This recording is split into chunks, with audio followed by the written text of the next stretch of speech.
नमस्कार, मैं हूं केशव पंडित और आप देख रहे हैं देश का तेजी से बढ़ता एटीवी न्यूज़ चैनल। इस वक्त आप देख रहे हैं हमारा खास प्रोग्राम क्राइम कवरेज, भाग संख्या 1।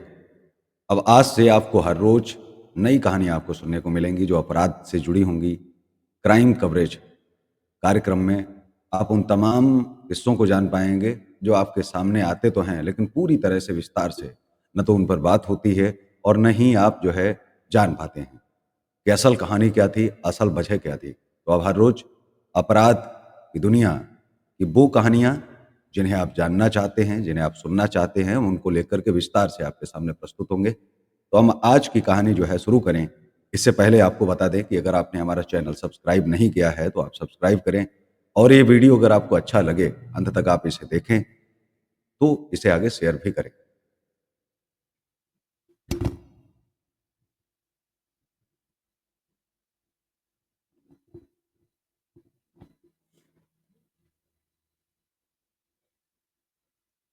तो आज की जो कहानी है वो एक ऐसी महिला के बारे में है जो आईएफएस है और पुलिस को अपनी उंगलियों पर नचाती है।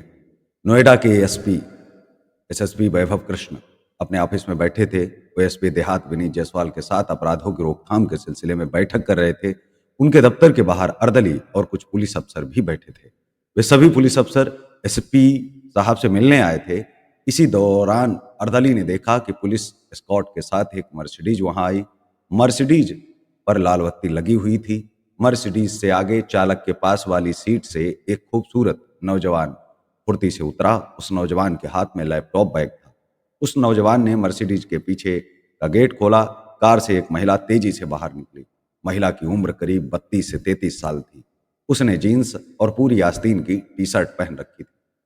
पुलिस की एस्कॉर्ट गाड़ी और मर्सिडीज पर लगी लाल बत्ती देखकर अर्दली समझ गया कि आगंतुक महिला कोई बड़ी अफसर है। अर्दली अपने साहब को महिला के बारे में बताने जाता। उससे पहले ही वह महिला तेज कदमों से चलती हुई आई और उससे बोली कि एसएसपी बैठे हैं क्या।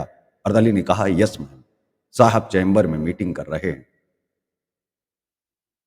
आगंतुक महिला अर्दली से बिना कुछ कहे सीधे चैम्बर का गेट खोलकर अंदर जाने लगी। तो अर्दली ने आगे बढ़कर गेट खोल दिया।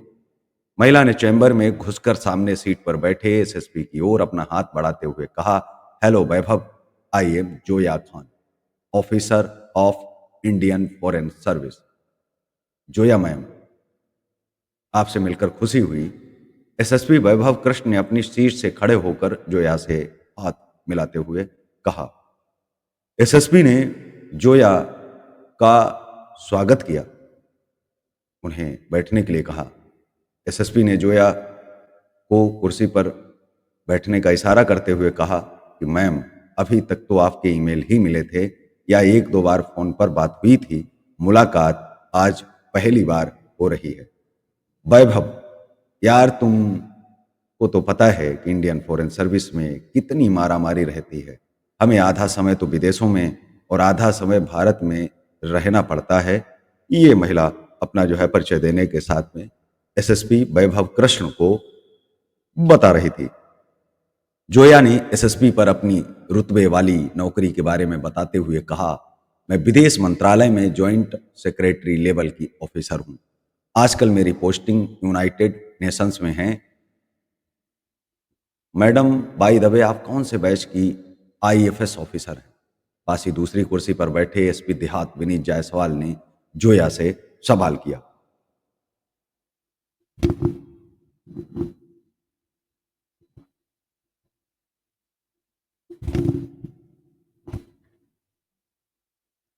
जोया ने एसपी देहात की ओर नजर उठाकर देखा, फिर उनकी वर्दी पर लगा आईपीएस का बैच देखकर संक्षिप्त सा जवाब दिया, 2007 बैच। विनीत, आप भी यार हर जगह पुलिस की अपनी इंक्वायरी शुरू कर देते हो। एसएसपी वैभव कृष्ण ने अपने साथी एसपी देहात से कहा। फिर जोया खान की ओर मुखातिब होकर बोले, मैडम क्या लेंगी, चाय, कॉफी या ठंडा? वैभव वैभव ऐसी कोई औपचारिकता नहीं है, फिर भी पहली बार मुलाकात हुई है, इसलिए आपके साथ कॉफी पीने में कोई हर्ज नहीं है। जोया ने खिलखिलाकर हंसते हुए कहा। एसएसपी ने घंटी बजाकर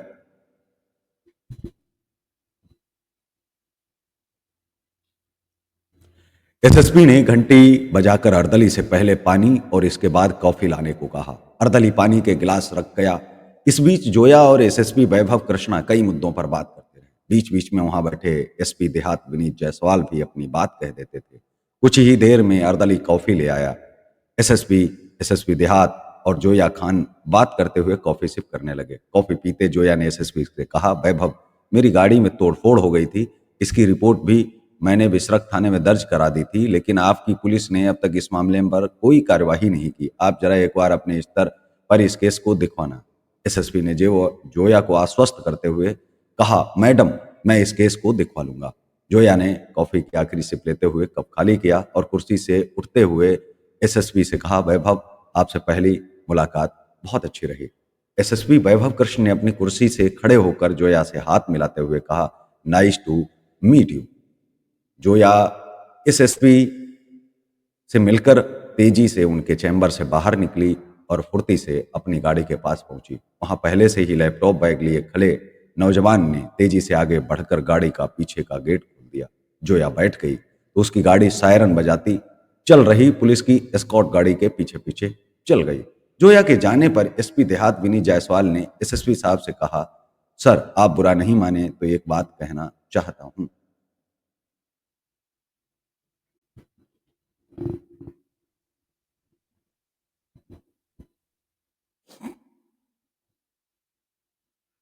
एसएसपी वैभव ने एसपी देहात विनीत की ओर सवालिया नजरों से देखकर कहा, हाँ बताओ, क्या कहना चाहते हो? सर, मुझे जोया मोहतरमा पर शक है।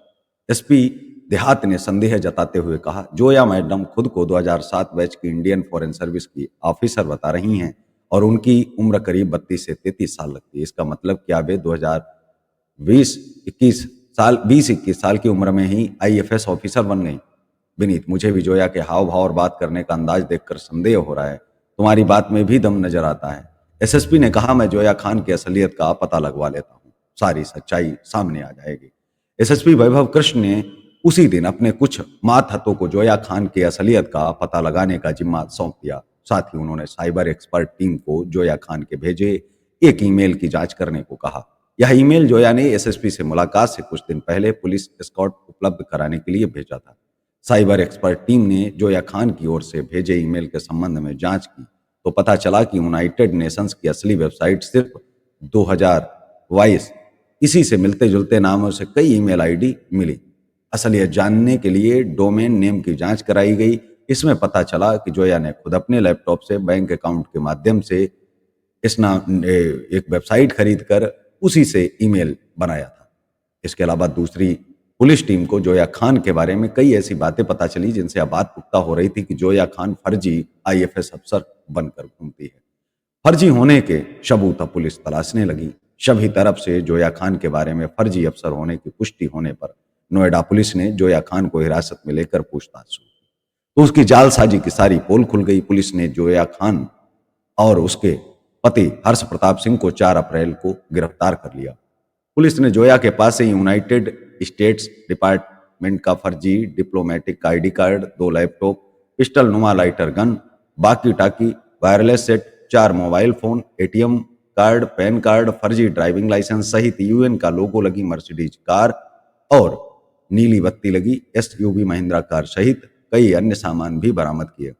फर्जी आईएफएस ऑफिसर जोया खान और उसके पति से पुलिस की पूछताछ के आधार पर जो कहानी उभर कर सामने आई वो इस प्रकार है।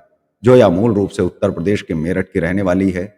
मेरठ के कैंट इलाके में सदर बाजार स्थित तिवारी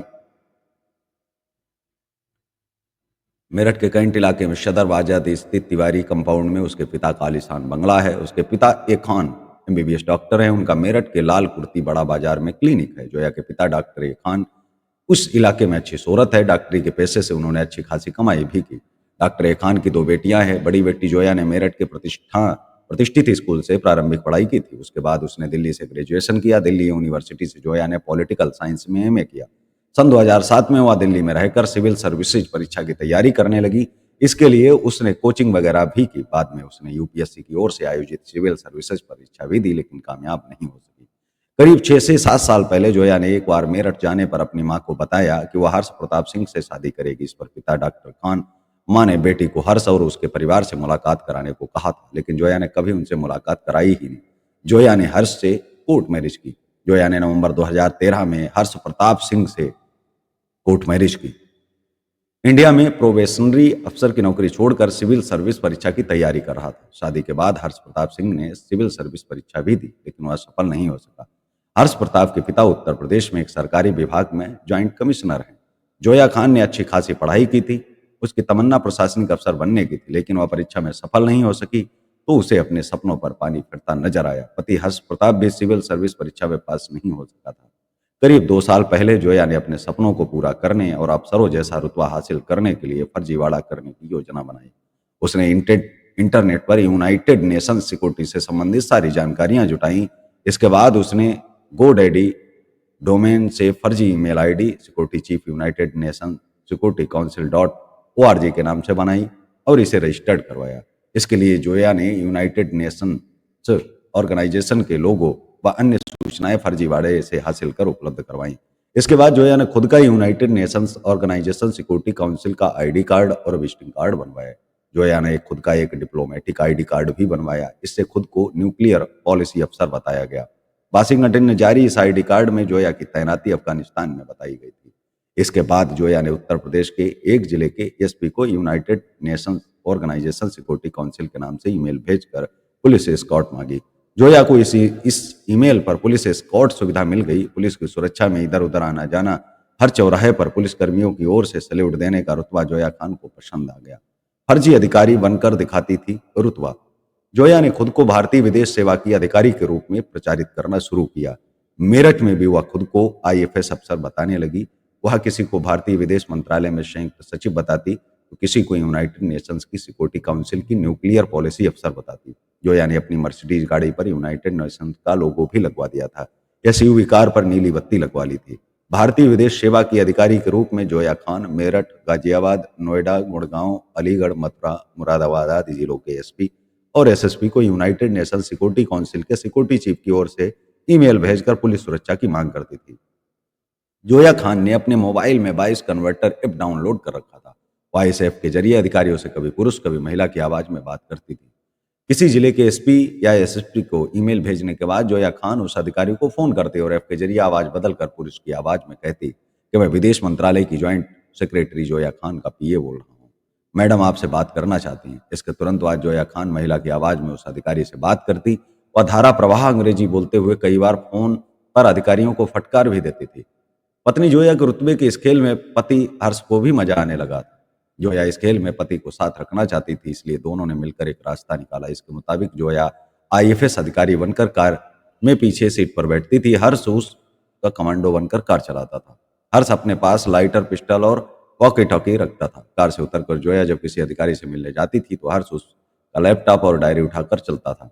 पुलिस के एस्कॉर्ट के सामने जोया और हर्ष किसी को यह जाहिर नहीं होने देते कि वे पति पत्नी। इस दौरान हर्ष जोया को मैडम कहकर कहता था। अपनी पोल न खोल सके, इसके लिए जोया अपनी कार चलाने के लिए किसी ड्राइवर को नहीं रखती थी। ड्राइवर को रखने से जोया का फर्जीवाड़ा उजागर हो सकता था। इसलिए जोया जब भी आईएफएस अफसर बनकर जाती तो हर्ष ही कार चलाता था। जोया अपने घर में किसी पुलिसकर्मी को नहीं आने देती थी। इस बीच जोया अपने पति हर्ष के साथ ग्रेटर नोएडा वेस्ट की प्रिस्टीन एवेन्यू सोसाइटी में फ्लैट लेकर रहने लगे। ये फ्लैट जोया ने 65,000 रुपए महीना किराए पर ले रखा था। इस सोसाइटी में भी जोया ने खुद को आईएफएस अफसर ही बता रखा था। जोया हर महीने भी आती जाती रहती थी। मेरठ में भी जोया पुलिस एस्कॉर्ट लेती थी। इसके लिए वह पहले ही एसएसपी को यूनाइटेड नेशंस का ईमेल भेज देती थी। इसी से 26 मार्च को भी जोया मेरठ गई थी और पुलिस सुरक्षा ली थी। इसी दिन मेरठ के एसएसपी नितिन तिवारी से भी मिली थी। वह विभिन्न जिलों के पुलिस अधिकारियों को फोन कर अपने निजी काम, किसी मुकदमे की पैरवी आदि के लिए कहती थी। इसी साल जनवरी में ग्रेटर नोएडा की प्रिस्टीन एवेन्यू सोसाइटी में रात के समय जोया की कार के शीशे किसी ने तोड़ दिए थे। इस पर जोया ने नोएडा के एसएसपी वैभव कृष्ण से शिकायत की थी। इस संबंध में जोया ने मुकदमा भी दर्ज कराया था। पुलिस की ओर से कोई कार्यवाही नहीं करने पर वह 30 मार्च को इसी सिलसिले में एसएसपी वैभव कृष्णा से मिलने उनके ऑफिस गई थी। जोया का फर्जी उजागर होने के बाद पुलिस अब दूसरी सुरक्षा एजेंसियां जांच पड़ताल में जुटी हैं। जोया खान से बरामद लैपटॉप और मोबाइल के डेटा की जांच एटीएस टीम कर रही है। पुलिस यह भी जांच कर रही है कि जोया का संबंध अफगानिस्तान या अन्य किसी देश से तो नहीं है। ये बात भी सामने आई कि गिरफ्तारी से कुछ दिन पहले जोया ने मेरठ में हुई प्रधानमंत्री की रैली के लिए पुलिस से एस्कॉर्ट मांगी थी। हालांकि पुलिस इस बात से इनकार कर रही है। जोया के खिलाफ मेरठ में भी मुकदमा पंजीकृत किया गया है। इसके अलावा हरियाणा, उत्तर प्रदेश में उन जिलों में भी जोया के खिलाफ मुकदमा दर्ज करने की तैयारी चल रही है, जहां जोया ने फर्जीवाड़े से पुलिस सुरक्षा हासिल की थी। कहा जाता है कि जोया के माता-पिता और हर्ष प्रताप के माता-पिता को पता चल गया था कि जोया फर्जी आईएफएस बनकर घूमती है। हर्ष के पिता ने बेटे को समझाया भी था, लेकिन सरकारी अफसर का रुतबा और पुलिस वालों के सैल्यूट के आगे उनकी समझाइश का कोई मतलब निकला ही नहीं। कथा लिखे जाने तक दोनों पति-पत्नी जेल में थे। तो आज की क्राइम कवरेज में आपने जाना है कि कैसे एक महिला आईएफएस अधिकारी जो है वो फर्जी बनती है और साथ में पति को भी सम्मिलित करती है, और दोनों ने किस तरह के फर्जीवाड़े किए होंगे, अब पुलिस जांच पड़ताल में जुटी है। तो इस कवरेज में बस इतना ही। हमें दीजिए इजाजत। नमस्कार, और आप देखते रहिए देश का तेजी से बढ़ता एटीवी न्यूज़ चैनल।